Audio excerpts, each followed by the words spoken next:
जय श्री राधे, जय श्री कृष्णा। तो स्वर्ग की यात्रा पर निकलने से पहले युधिष्ठिर ने अभिमन्यु के लड़के परीक्षित का राज्याभिषेक कर दिया। इसके बाद पांडवों व द्रौपदी ने साधुओं के वस्त्र धारण किए और स्वर्ग के रास्ते के लिए निकल गए। लेकिन हस्तिनापुर से निकलने के बाद एक कुत्ता भी उनके साथ साथ चलने लगा। वह युधिष्ठिर का भक्त था। एक दिन वह चलते चलते लाल सागर आ गए, लेकिन अर्जुन अपने धनुष का मोह नहीं छोड़ पाया। तो लाल सागर पर सूर्य देवता प्रकट हुए और अर्जुन को इनका त्याग करना पड़ा। फिर पांडव पृथ्वी की परिक्रमा की इच्छा से उत्तर की दिशा में यात्रा के लिए निकल गए। फिर उन्होंने केदारनाथ में भगवान शिव के दर्शन किए, जिसमें उन्हें मृत्यु से जो उनको पाप मिले हैं उनसे मुक्ति मिली और भगवान शिव जी ने उन्हें स्वर्ग का रास्ता बताया। फिर उन्होंने सुमेरु पर्वत की ओर यात्रा आरंभ करी। वहां उन्हें इंद्र देवता ने दर्शन दिए और कहा, मैं तुम लोगों को लेने आया हूँ, मेरे साथ चलें। तो उन्होंने कहा, प्रभु हम सब मनुष्य हैं, हम अपने बल पर ही स्वर्ग की यात्रा करना उचित समझेंगे। इंद्र देवता प्रसन्न होकर वहां से चले गए। तभी थोड़ी दूर चलने के बाद द्रौपदी गिर गई। भीम ने युधिष्ठिर से पूछा, द्रौपदी ने कभी कोई पाप नहीं किया, फिर क्या कारण है कि वह सबसे पहले गिर गई? तो युधिष्ठिर ने उत्तर दिया, क्योंकि द्रौपदी हम सब में से अर्जुन को अधिक प्रेम करती थी, इसलिए ऐसा हुआ। फिर थोड़ी देर बाद सहदेव गिर गए। फिर भीम ने युधिष्ठिर से पूछा, तो युधिष्ठिर बोले, सहदेव किसी को अपने जितना बुद्धिमान नहीं समझता था, इसलिए वह गिर गए। फिर थोड़ी दूर चलने पे नकुल गिर गए। तो फिर भीम ने युधिष्ठिर से पूछा, तो युधिष्ठिर ने जवाब दिया कि नकुल को अपने रूप पर बड़ा अभिमान था। ऐसा करते करते थोड़ी दूर चलने पर अर्जुन भी गिर गए। तो युधिष्ठिर ने जवाब दिया कि युधिष्ठिर ने कहा कि जो अर्जुन था उसको अपने पराक्रम पर बहुत अभिमान था, इसलिए वह गिर गया।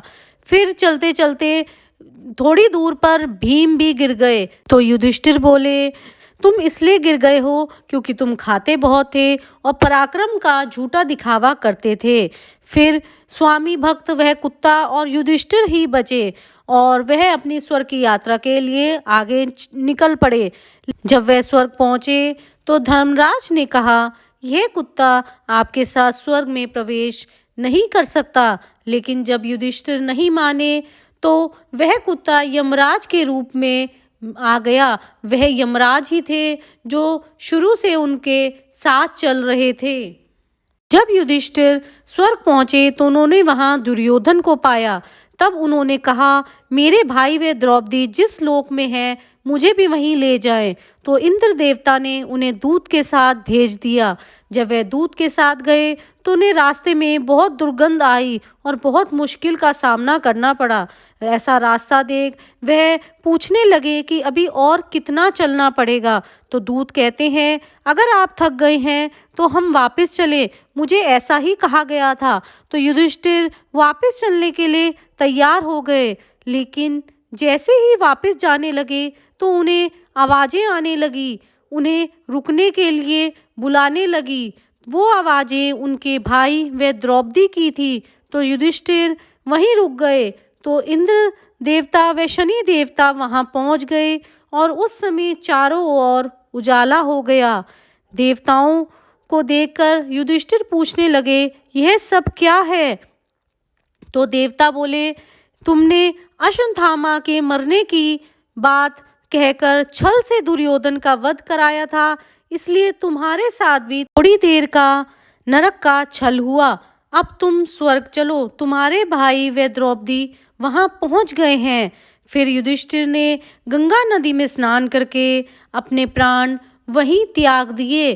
फिर ऋषि मुनियों ने उन्हें वहां से स्तुति करके ले गए जहां उनके भाई विराजमान थे।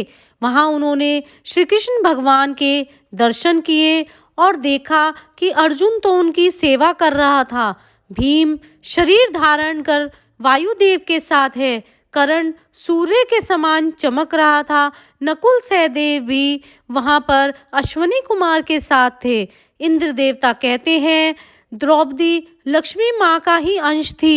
यह सब देखकर युधिष्ठिर बहुत प्रसन्न हुए। जय श्री राधे, जय श्री कृष्णा। अगर आपको ये वीडियो अच्छी लगी हो देन प्लीज सब्सक्राइब